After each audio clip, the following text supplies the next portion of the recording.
ಸ್ನೇಹಿತರೆ, ಯಾವುದೇ ಪ್ಲ್ಯಾನ್ ಇಲ್ಲದೆ ನಾನು ನನ್ನ ಸ್ನೇಹಿತ ಟೂ ವೀಲರ್ನಲ್ಲಿ ಇವತ್ತು ಯಾವುದಾದ್ರೂ ಒಂದು ಪ್ಲೇಸ್ಗೆ ಹೋಗಬೇಕು ಅಂತ ಡಿಸೈಡ್ ಮಾಡಿಕೊಂಡು ಹೊರಟಿದ್ದು ಮಾಗಡಿಗೆ. ಪರ್ವತಾರೋಹಣ ಪ್ರೇಮಿಗಳು ಹಾಗೂ ಪ್ರಕೃತಿ ವೀಕ್ಷಕರಿಗೆ ಆಕರ್ಷಣೀಯ ಕೇಂದ್ರವಾದ ಸಾವನದುರ್ಗಕ್ಕೆ. ನಾವು ಹೊರಟಿದ್ದು ಉಲ್ಲಾಳು ಕೊಂಗಟ್ಟ ಕ್ರಾಸು ಮುಖಾಂತರ ಶ್ರೀಕೃಷ್ಣ ಸ್ವಾಮಿ ದೇವಸ್ಥಾನ ರಸ್ತೆಯಲ್ಲಿ ಒಂದು ಸುಂದರವಾದ ಕೆರೆ, ಭೀಮನಕುಪ್ಪ ಕೆರೆ.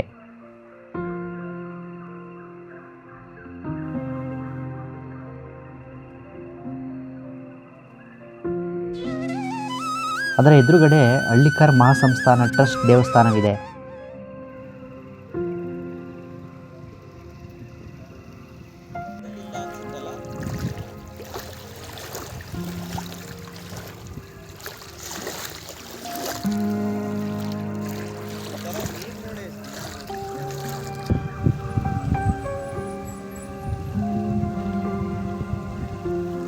ಕೃಷ್ಣನ ದರ್ಶನ ಪಡೆದು ಹೊರಟಿದ್ದು ವಿಶ್ವವಿಖ್ಯಾತ ದೊಡ್ಡ ಆಲದ ಮರಕ್ಕೆ. ಕೇತೋಹಳ್ಳಿ ಗ್ರಾಮದಲ್ಲಿದೆ. ಇಲ್ಲಿ ಯಾವುದೇ ಪ್ರವೇಶ ಶುಲ್ಕವಿಲ್ಲ.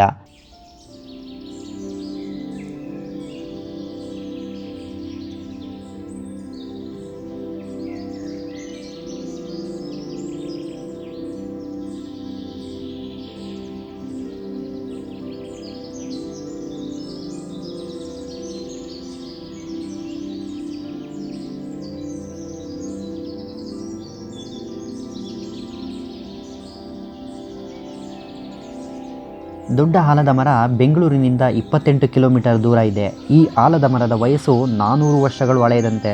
ಸುಮಾರು 3 ಎಕರೆ ಪ್ರದೇಶದವರೆಗೆ ಹರಡಿರುವ ವಿಶಾಲವಾದ ಮರ. ಈ ಮರವನ್ನು ಭಾರತದಲ್ಲಿನ ಅತಿ ದೊಡ್ಡ ಆಲದ ಮರಗಳಲ್ಲಿ ಒಂದಾಗಿ ಪರಿಗಣಿಸಲಾಗಿದೆ.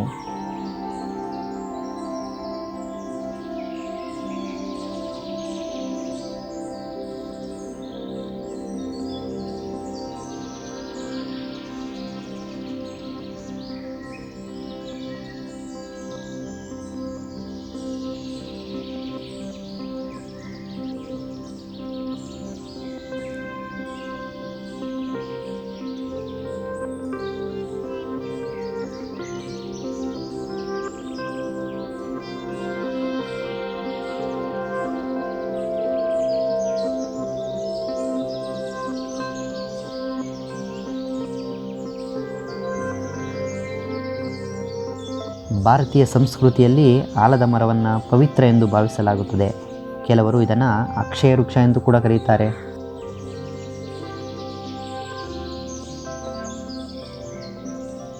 ಎರಡು 2000 ದಶಕದಲ್ಲಿ ಮರದ ಮುಖ್ಯ ಬೇರು ರೋಗಕ್ಕೆ ತುತ್ತಾಗಿ ಈಗ ಮರವು ಅನೇಕ ವಿಭಿನ್ನ ಮರಗಳಂತೆ ಇನ್ನೂ ಜೀವಂತವಾಗಿದೆ.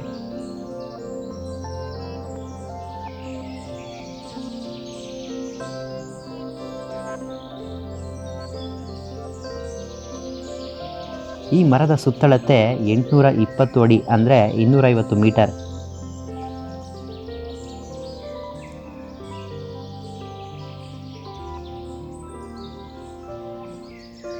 ಸಾವಿರದ 359 ಆಸರೆ ಬೇರುಗಳನ್ನು ಹೊಂದಿದೆ. ಅವುಗಳಲ್ಲಿ 811 ನೆಲವನ್ನು ಮುಟ್ಟಿಸುತ್ತವೆ. 548 ನೆಲದಿಂದ 10 ರಿಂದ 15 ಅಡಿ ಎತ್ತರದಲ್ಲಿ ನೇತಾಡ್ತಿವೆ.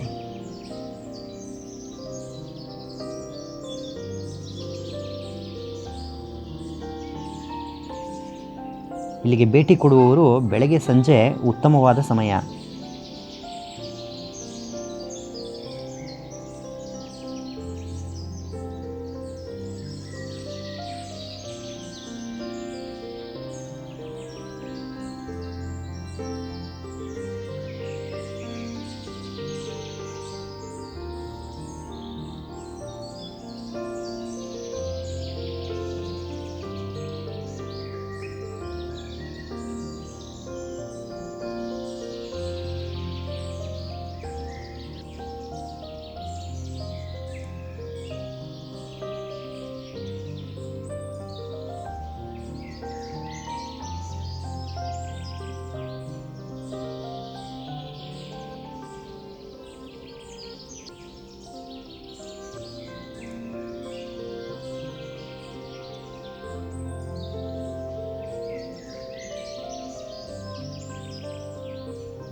ಈ ಮರದಲ್ಲಿ ಅನೇಕ ಜೀವ ವೈವಿಧ್ಯತೆಗಳು ಇವೆ. ಪ್ರಾಣಿ, ಪಕ್ಷಿ, ಕ್ರಿಮಿಕೀಟಗಳಿಗೆ ಪ್ರಮುಖ ತಾಣವಾಗಿದೆ.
ದೊಡ್ಡ ಆಲದ ಮರದಿಂದ ನಾವು ಹೊರಟಿದ್ದು ರುಪ್ಪಿ ರೆಸಾರ್ಟ್ನ ರೋಡಲ್ಲಿ.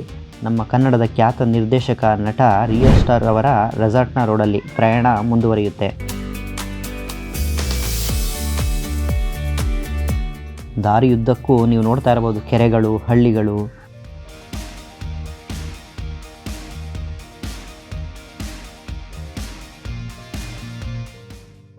ಬ್ಯಾಲಾಳು ಗ್ರಾಮದಿಂದ ಸಾವನದುರ್ಗದ ಕಡೆ ಹಾಗೂ ಮಂಚನಬೆಲೆ ಜಲಾಶಯದ ಕಡೆ ನಮ್ಮ ಪಯಣ.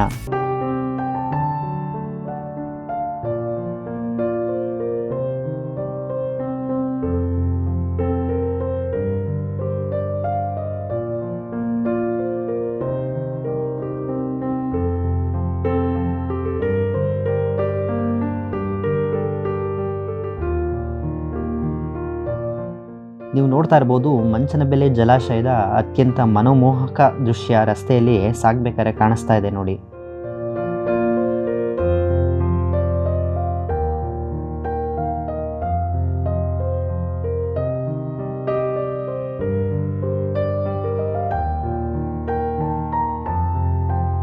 ಈ ಜಲಾಶಯದ ಹತ್ತಿರ ಎಂಟ್ರಿ ಕೊಡ್ತಾ ಇದ್ದಂಗೆ ನಮಗೆ ಮೂಗಿಗೆ ಮೀನಿನ ಸ್ಮೆಲ್ ಬರೋಕ್ಕೆ ಸ್ಟಾರ್ಟ್ ಆಗುತ್ತೆ. ಇಲ್ಲಿ ಫೇಮಸ್ಸು ಮೀನು ಹಿಡಿದು ತವಾ ಫ್ರೈ. ನಾನ್ ವೆಜ್ ಪ್ರಿಯರಿಗಂತೂ ಇದನ್ನು ನೋಡಿದ್ರೆ ಬಾಯಲ್ಲಿ ನೀರು ಬರುತ್ತೆ ಮತ್ತು ಟೇಸ್ಟ್ ನೋಡೋದೇ ಬಿಡಲ್ಲ.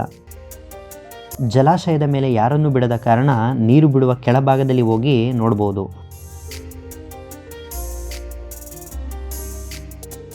ಈ ಮಂಚನಬೆಲೆ ಅಣೆಕಟ್ಟು ಪ್ರಕೃತಿಯಿಂದ ಆವೃತವಾದ ಜಲಾಶಯ.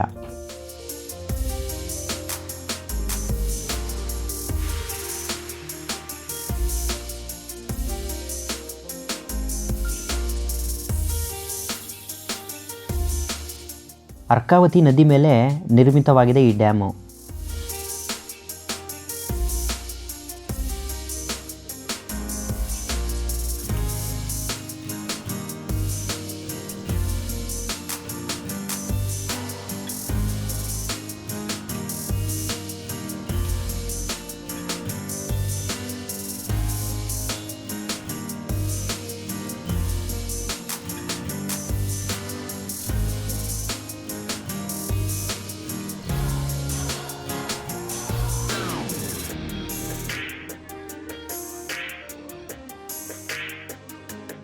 ಈಗ ನೀವು ನೋಡ್ತಿರ್ಬೋದು ಒಂದು ಗೇಟ್ ಓಪನ್ ಮಾಡಿದ್ದಾರೆ.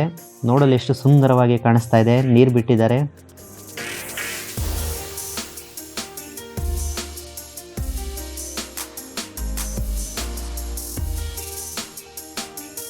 ಆದರೆ ಈ ಅಣೆಕಟ್ಟಿನ ಸುತ್ತಮುತ್ತ ತುಂಬ ಜನ ಎಣ್ಣೆ ಬಾಟ್ಲು ಇಟ್ಕೊಂಡು ಕುಡಿದು ಎಲ್ಲ ಬಾಟ್ಲು ಪ್ಲಾಸ್ಟಿಕನ್ನು ಅಲ್ಲೇ ಎಸೆದು ಖುಷಿ ಪಡ್ತಿದ್ದಾರೆ. ಈ ಜಲಾಶಯದ ಹತ್ತಿರ ಶಾಂತವಾಗಿ ಕೂತು ಆ ಸ್ಥಳದ ಪ್ರಶಾಂತತೆ, ಪಕ್ಷಿಗಳ ಶಬ್ದ, ನೀರಿನ ಹರಿಯುವ ಶಬ್ದ, ಪ್ರಕೃತಿಯ ರಮಣೀಯ ನೋಟ ಅನುಭವಿಸುವವರಿಗೆ ಹೇಳಿ ಮಾಡಿಸಿದ ಜಾಗ.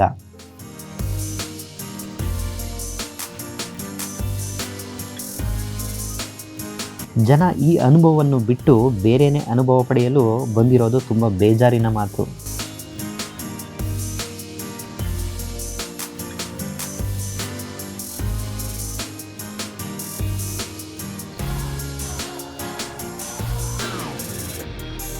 ಜಲಾಶಯವನ್ನು ನೋಡಿ ಅಲ್ಲಿಂದ ನಮ್ಮ ಪಯಣ ದುರ್ಗದ ಕಡೆ.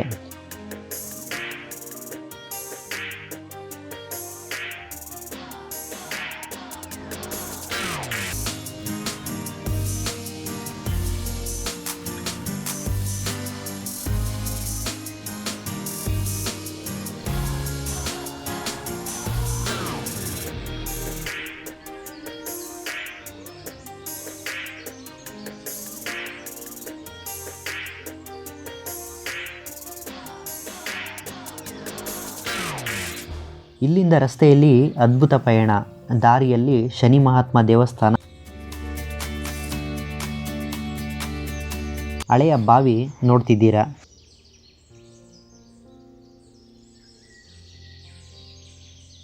ಸ್ನೇಹಿತರೆ, ಈಗ ನೀವು ನೋಡ್ತಿರ್ಬೋದು ಸಾವನದುರ್ಗದ ಬೆಟ್ಟ ಕಾಣಿಸ್ತಾ ಇದೆ. ನಾವು ಈ ಕಾಡಿನಲ್ಲಿ ಹೋಗ್ತಿರ್ಬೇಕಾದ್ರೆ ಒಬ್ಬರು ಏಜ್ ಆಗಿರೋ ತಾತ ರಸ್ತೆಯಲ್ಲಿ ಹೋಗ್ತಾ ಇರ್ತಾರೆ. ಗಾಡಿ ನಿಲ್ಲಿಸಿ ನೋಡಿದ್ರೆ ಅವ್ರ ಕೈಲಿ ಏನೋ ಒಂದು ಹಣ್ಣಿನ ಕವರ್ ಕಾಣಿಸುತ್ತೆ.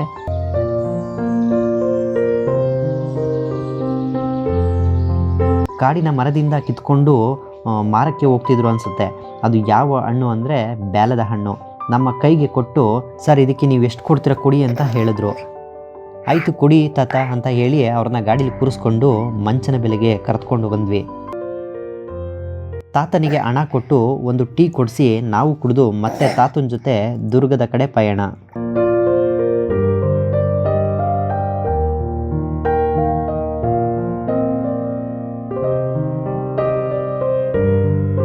ಸ್ನೇಹಿತರೆ, ನೀವು ನೋಡ್ತಾ ಇರ್ಬೋದು ರಸ್ತೆಯ ಉದ್ದಗಲಕ್ಕೂ ಬೆಟ್ಟದ ನೋಟ ಹಾಗೂ ಪ್ರಕೃತಿಯ ನೋಟ ಅದ್ಭುತ ಮತ್ತು ರಮಣೀಯ.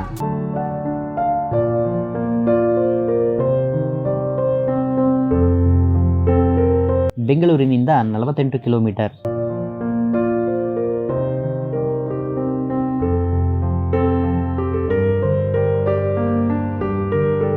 ಸಾವನದುರ್ಗ ಎಂಟ್ರಿ ಆಗ್ತಿದ್ದಂಗೆ ನಮಗೆ ಸಿಗೋದು ಈ ಬೆಟ್ಟದ ಬುಡದಲ್ಲಿ ವೀರಭದ್ರೇಶ್ವರ ಸ್ವಾಮಿ ದೇವಸ್ಥಾನ.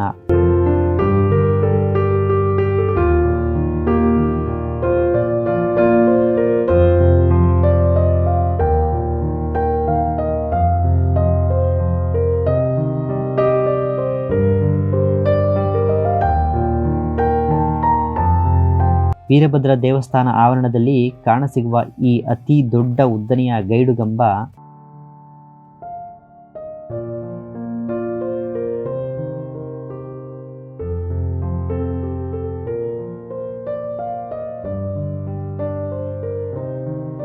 ದೇವಸ್ಥಾನ ಆವರಣದಿಂದ ಬೆಟ್ಟದ ವಿಹಂಗಮವಾದ ನೋಟ ಕಣ್ಣಿಗೆ ಮನಸ್ಸಿಗೆ ಹಿತವನ್ನುಂಟು ಮಾಡ್ತಾ ಇದೆ.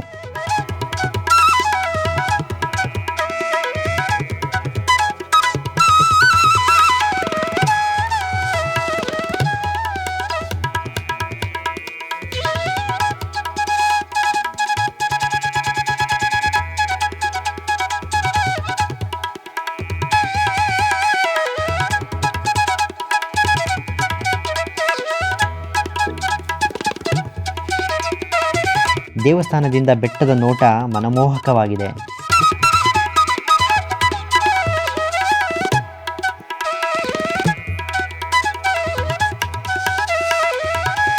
ದೇವಸ್ಥಾನದ ಒಳಗೆ ಹೋಗಿ ದೇವರ ದರ್ಶನ ಪಡೆದು ಅಲ್ಲೇ ಮಧ್ಯಾಹ್ನದ ಊಟವನ್ನು ಸ್ವೀಕರಿಸ್ತಾ ಇದ್ದೇವೆ. ದೇವಸ್ಥಾನದ ಊಟಗಳಿಗೆ ಅದೆಂತಹ ರುಚಿ, ಎಲ್ಲಿಂದ ಬತ್ತು ಅನಿಸುತ್ತದೆ.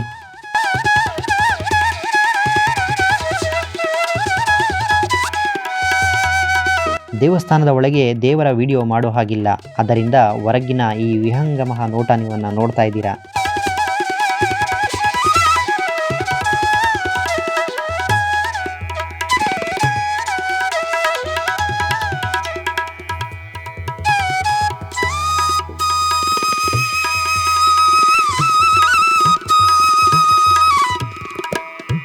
ಅದರ ಮೇಲಿನ ದೇವರ ಕೆತ್ತನೆ ಇತಿಹಾಸವನ್ನು ಸಾರಿ ಹೇಳ್ತಾ ಇದೆ.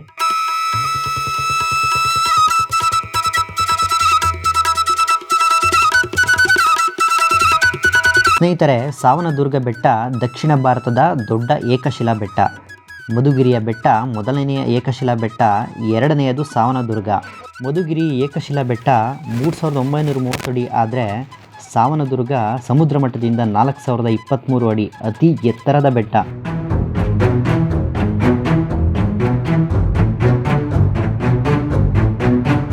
ಈ ಬೆಟ್ಟ ಬಿಳಿಗುಡ್ಡ, ಕರಿಗುಡ್ಡ ಅಥವಾ ಬಿಳಿ ಶಿಲೆ, ಕಪ್ಪು ಶಿಲೆಯಿಂದ ನಿರ್ಮಿತವಾಗಿದೆ. ದೇವರ ದರ್ಶನ ಮತ್ತು ಊಟದ ನಂತರ ಬೆಟ್ಟವನ್ನು ಹತ್ತುವ ತವಕದಲ್ಲಿ ಬೆಟ್ಟದ ತಳಭಾಗಕ್ಕೆ ನಮ್ಮ ಪಯಣ ಬೆಳೆಸಿದೆವು. ಈ ಬೆಟ್ಟದ ಪರಿಸರ ಮನಕ್ಕೆ ಈತ ಶಾಂತಿಯನ್ನು ಕೊಟ್ಟಿದೆ.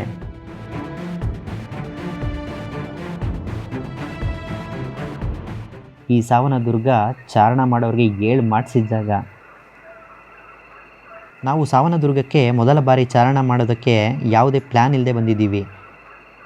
ಅಲ್ಲಿಗೆ ಹೋಗ್ತಿದ್ದಂಗೆ ನಮಗೆ ಒಂದು ಶಾಕಿಂಗ್ ನ್ಯೂಸ್, ಬೇಜಾರಿನ ವಿಷಯ ಎದುರಾಯಿತು. ಅದೇನೆಂದರೆ ಚಾರಣ ಮಾಡೋಕ್ಕೆ ಬಿಡಲ್ಲ ಅಂತ ಎಲ್ಲರೂ ಹೇಳ್ತಿದ್ದಾರೆ. ಯಾಕೆ, ಏನಾಯಿತು, ಯಾಕೆ ಬಿಡೋಲ್ಲ ಅಂತ ಅಲ್ಲಿರುವ ಸ್ಥಳೀಯರನ್ನು ಕೇಳ್ತಿದ್ದೀವಿ. ಅದರಿಂದ ಬಂದ ಉತ್ತರ ಆನ್ಲೈನ್ ಬುಕ್ ಆಗಿದೆಯಾ ಅಂತ. ಆನ್ಲೈನ್ ಆಗಿದ್ದರೆ ಮಾತ್ರ ಬಿಡ್ತೀವಿ, ಇಲ್ಲ ಅಂದರೆ ಇಲ್ಲ ಅಂತ ಕಡ್ಡಿ ತುಂಡಾಗುವ ಹಾಗೆ ಹೇಳ್ತಿದ್ದಾರೆ ಎಲ್ಲರೂ. ಯಾಕೆ ಅಂತ ಅಲ್ಲೇ ಇದ್ದ ಸ್ಥಳೀಯ ವ್ಯಾಪಾರಿಯೊಬ್ಬರನ್ನು ಕೇಳಿದಾಗ ಒಂದು ಕೆಟ್ಟ ಘಟನೆಯನ್ನು ಹೇಳ್ತಾರೆ. ಅದೇನು ಅಂದರೆ, ಗುಜರಾತಿನ ಹುಡುಗ ಬಿದ್ದು ತೀರಿ ಹೋಗಿ ಅವನ ಬಾಡಿ ಸಿಗದೆ 1 ವಾರಗಳ ಕಾಲ ಇಡೀ ಪೊಲೀಸ್ ಫೋರ್ಸ್, ಸೆಂಟ್ರಲ್ ಟೀಮ್ ಹುಡುಕಿದ್ರೂ ಸಿಗದ ಬಾಡಿ ಅಲ್ಲಿನ ಸ್ಥಳೀಯ ಜ್ಯೂಸ್ ಮಾಡುವ ಹುಡುಗರು ಹುಡುಕಿದಾಗ ಬಾಡಿ ಸಿಗುತ್ತೆ. ಈ ಘಟನೆಯ ನಂತರ ದುರ್ಗಕ್ಕೆ ಹೋಗುವ ಪ್ರತಿಯೊಬ್ಬರೂ ಸರ್ಕಾರದ ವೆಬ್ಸೈಟ್ನಲ್ಲಿ 2 ದಿನ ಮುಂಚೆ ಆನ್ಲೈನ್ ಬುಕ್ಕಿಂಗ್ ಮಾಡ್ಕೊಂಡು ಹೋಗಬೇಕು. ಒಬ್ಬರಿಗೆ 400 ರೂಪಾಯಿ ಅಂತೆ.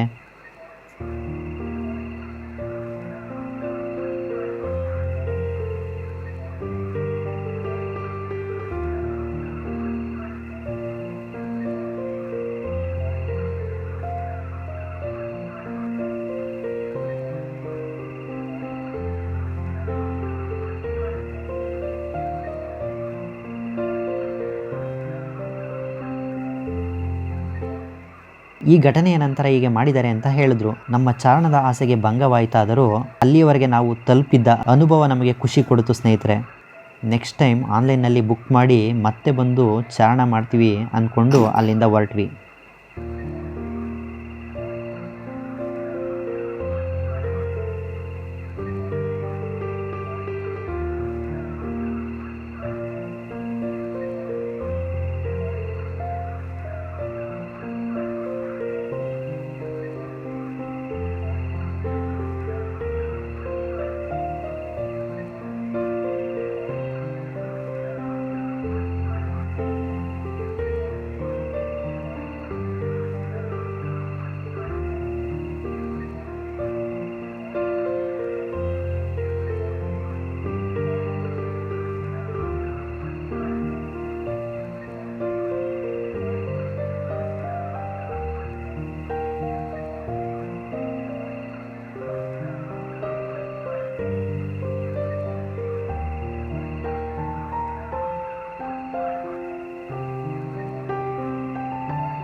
ಧನ್ಯವಾದಗಳು ಸ್ನೇಹಿತರೆ. ನೆಕ್ಸ್ಟ್ ಟೈಮ್ ನಿಮಗೆ ಇನ್ನೂ ಹಲವಾರು ಇತರ ಅನುಭವಗಳನ್ನು ನಿಮ್ಮ ಮುಂದೆ ನಾವು ತರ್ತಾ ಇದ್ದೀವಿ.